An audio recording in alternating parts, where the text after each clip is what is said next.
next, we will look at categorical data, and we will look at two simple techniques for string normalization.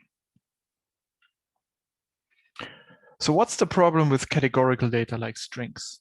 The major problem here is that very often you actually collect these values via free text entry, and then there's different problems that can occur. For example, we can have different spellings for the same word. So think of the French name Jerome. There is the correct way to spell it in French with French characters, but many people might not know how to enter these characters on their keyboards, or they might not be familiar enough with French. So they might just use the ASCII equivalents and just the ASCII E and the ASCII O. And that means you can have different entries that actually refer to the same person, but they're differently spelled. Then another issue that often occurs is that you simply have different punctuation. So let's say there was some company called Acme Inc. It could be that we put a dot after the Inc., or it could be that someone else who wants to enter data about the same company puts a comma between the Acme and the Inc. And again, we have two different strings that actually refer to the same real-world entity. And then there's simple typos. So if we enter the name Alice, for example, it could be that we accidentally switch the I and the L, and then there's one wrong entry for Alice. And it could also be that somebody just understands an actual name wrong. So let's say you have a telephone conversation with someone and they enter data for you, and maybe you talk about a person called Rupert and they understand Robert, and then they have something that is phonetically close, but they enter the wrong data. And in general, that's a difficult problem because it's often not really clear, maybe for typos, but in many cases, it's not really clear whether something is an error or whether it's really two different people. Especially in the case of Rupert and Robert. It's something where you need to look at the data, maybe at related data, and where you need some context in order to make this decision. And often it's something where we don't really trust systems to make this decision on their own.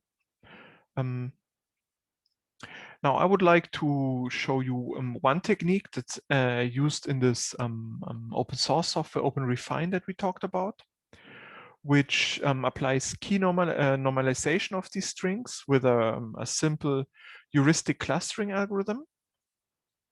And in some sense, this clustering algorithm depends on what's called a keying function K. And this keying function is applied to every input string. So we have some key S from that string. And then we group all the pairs of, we group all strings by their keys and count the pairs. So in some sense, we get all the strings that were mapped to the same key by this keying function. And the program also tells us how often a certain string occurred. And then we could do some automatic repair where we say, well, we take all the strings from this group and replace them with from this group which had the same key, and we replace them with the string that had the highest cardinality, the string that occurred most often. Maybe that's the correct way to spell the string.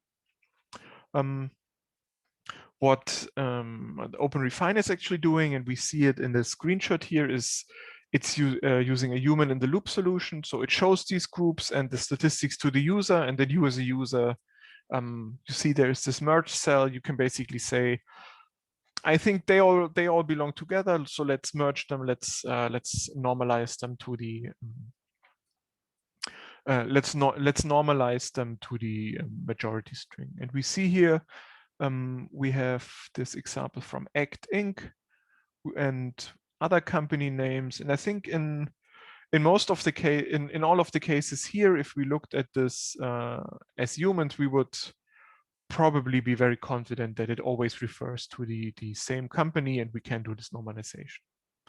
But again, there would be other examples like Rupert and Robert, where it's really difficult to decide whether is this actually the same person or not. You would probably have to look at other data, like maybe their social security number, maybe that would help, or the some other metadata.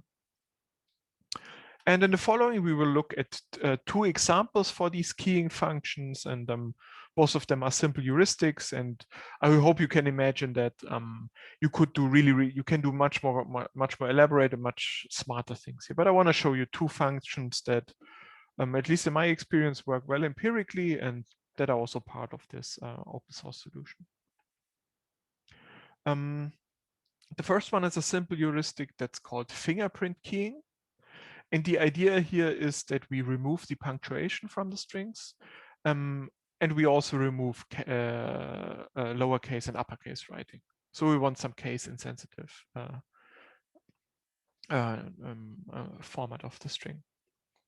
The actual algorithm is pretty simple. So we remove all the white spaces around the string.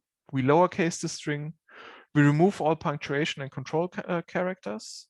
We find the ASCII equivalents of all characters. Like in the case of Jerome, we would replace the French characters with the ASCII equivalents. We tokenize the strings, which means we split them by a white space, and then we order and deduplicate them. And if you look at this example of this company Act Inc. and 4 different ways to 4 different, I think, valid ways to in which we would find it in a database, then we see that in this case, this simple fingerprint keying algorithm would actually map all of them to the same lowercase normalized string representation. And if we were shown them as a group, then we would probably say, okay, we can merge them. Now, obviously, this only works for simple cases where we have these errors that there's different punctuation and different character cases used. But there might be other cases like Rupert and Robert where this wouldn't help us. It's simply two different words. It's not that the punctuation is different. Now, another heuristic that's also applied is the SoundX algorithm. And the idea here is that it's an algorithm for so-called phonetic indexing of English strings. So the idea is that 2 strings that sound the same way, or sound similar if you pronounce them in English, are mapped to the same representation by this algorithm. And you already see one of the limitations. It's only designed for English strings. So if you had a database where some of the terms were not English names, I don't think there's a guarantee that this algorithm will give you good results. You find this algorithm in one of the books of Donald Knuth.